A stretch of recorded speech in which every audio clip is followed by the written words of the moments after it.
বিসমিল্লাহির রহমানির রহিম। প্রিয় ভাই ও বোনেরা, আজ আমরা জানব ইসলামের একটি মহান ইবাদত যাকাত সম্পর্কে।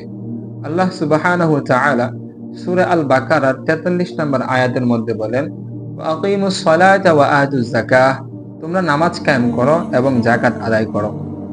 যাকাত কোনো দান নয়, এটি হচ্ছে ফরজ ইবাদত। আল্লাহ যে সম্পদ দিয়েছেন তার নির্দিষ্ট অংশ গরিবের হক। এটি না দিলে সম্পদের বরকত থাকে না, বরং গুনাহ হয়। সহিহ মুসলিমে এসেছে, রাসূল করিম সাল্লাল্লাহু আলাইহি ওয়াসাল্লাম বলেন, আন নবী সাল্লাল্লাহু আলাইহি ওয়াসাল্লাম ক্বালা মা নাকাসাত সাদাকাতুম মিন মাল, সদকা কখনো সম্পদ কমায় না। একজন মুসলমান যদি নিসাব পরিমাণ সম্পদের মালিক হন এবং 1 বছর পার হয়ে যায়, তবে 2.5% যাকাত আদায় করা ফরজ। যাকাতের মাধ্যমে গরিবের হক, গরিবের অধিকার পূরণ হয়, সমাজে সাম্য আসে, অন্তর পবিত্র হয় এবং সম্পদ বরকতময় হয়।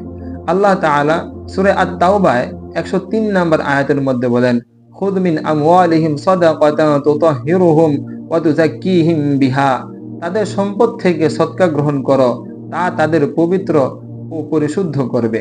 আসুন আমাদের যাকাত সঠিকভাবে হিসাব করি, প্রয়োজন মতো আদায় করি এবং সমাজের অসহায় মানুষের পাশে দাঁড়াই। আল্লাহ আমাদের যাকাতের মাধ্যমে পবিত্র ও বারাকাত দান করুন। আমিন ইয়া রাব্বাল আলামিন।